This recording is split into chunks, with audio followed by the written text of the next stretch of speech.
E hoje a gente acompanha o último tapete vermelho do Festival de Cinema de Tribeca, que é o reencontro do elenco do filme Goodfellas. O filme está comemorando 25 anos e entre os atores do filme está o Robert De Niro, que também é o organizador do evento. Então,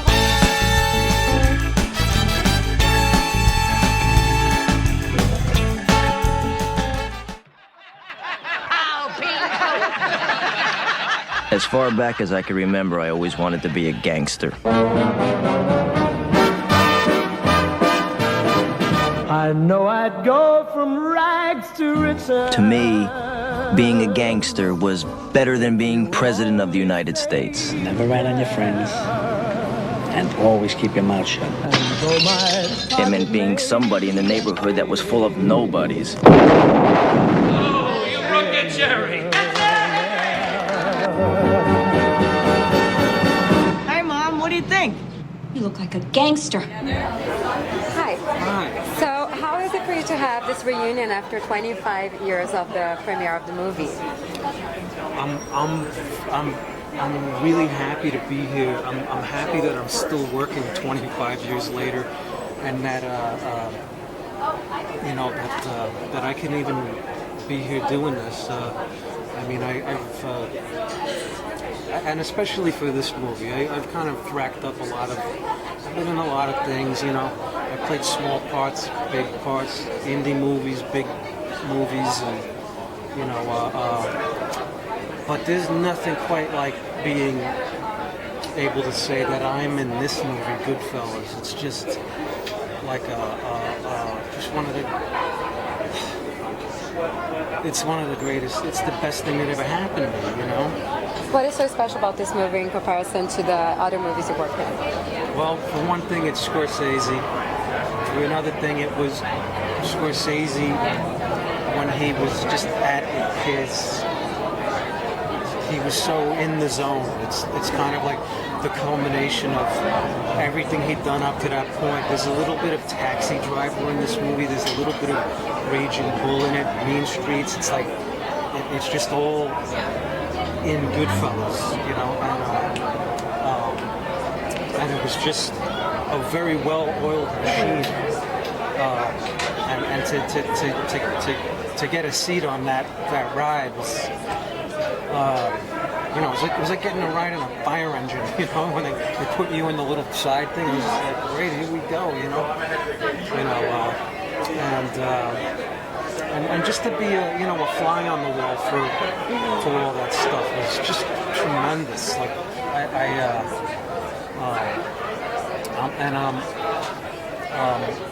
and I know that it means so much to so many other people. All I can say is that I'm a fan too. You know, I was a fan before, I was a fan during, and I'm a fan of the movie now. I've seen it a million times. When my part comes on, it's almost like, I don't know who that guy is. The scene in the kitchen when you're stirring. Yeah. What was that like to shoot? Do you remember particulars of that, like that day on the set or that time on the set? I remember I couldn't stop tasting the sauce. It's delicious. You know, Scorsese's mother made that sauce. Really? And it was. They kept telling me not to do that. Don't eat the props. It's a prop. Continuity. Don't touch it. So, but I was just. That was the flavor of the movie. It was like. It was an all-around just sensational experience. Just watching Michael Ballhaus set up shots, listening to them talk about what lens they were going to use to do different things, watching Lorraine and Ray in character. It was just it was remarkable. I mean, pretty looking at it now. It's crazy. Now, yeah. If you think about when you were filming the film 25 years ago, did you expect it to be one of those immortal movies that becomes a classic? That we're still talking about it 25 years from it. Well, yeah. I mean, it was. I remember the first time I saw it. It was like a cast and crew screening, and it was.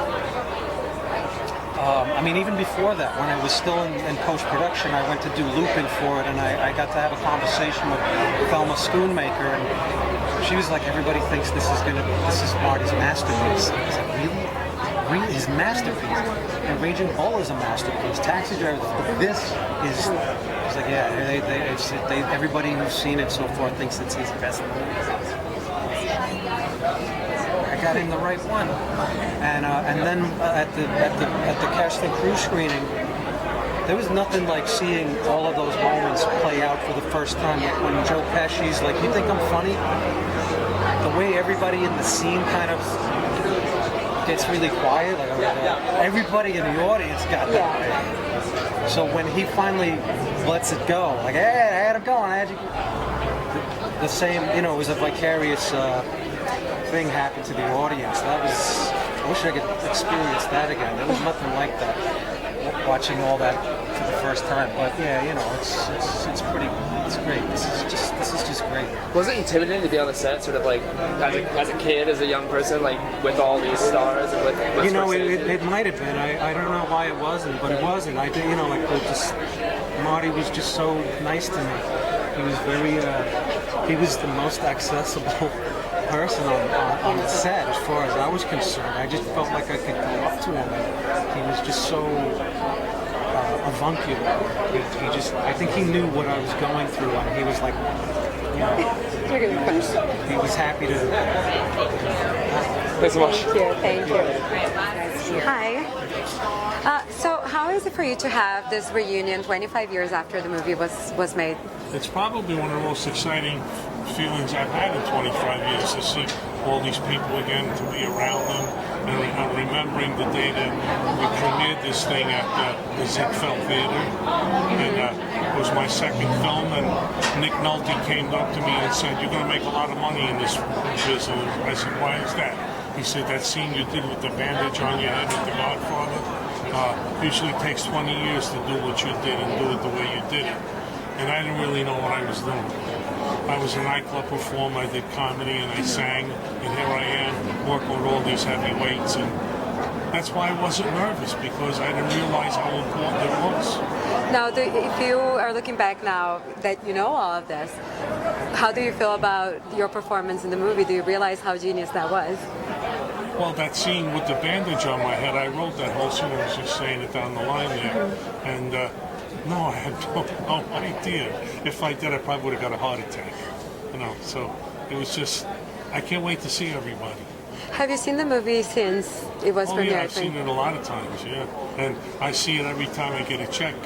Oh, that's wonderful. What's the biggest lesson you learned from working with Mr. Scorsese? Be yourself, be honest, and don't believe what you do in the movies. Don't make yourself think that that's who you really are and act like that on stage. You gotta be yourself, and you have to be real. And you know, like people say, "Oh, he made it big and he became a creep." He didn't become a creep, he was born a creep. And the creep came out of him when he made it, so he could be what he really was. That's a lesson. Thank you so much. Okay, you ready? Sometimes For us to live any other way was nuts. Anything I wanted was a phone call away. And we were treated like movie stars with muscle. We had it all just for the asking. It's gonna be a good summer. It was a glorious time.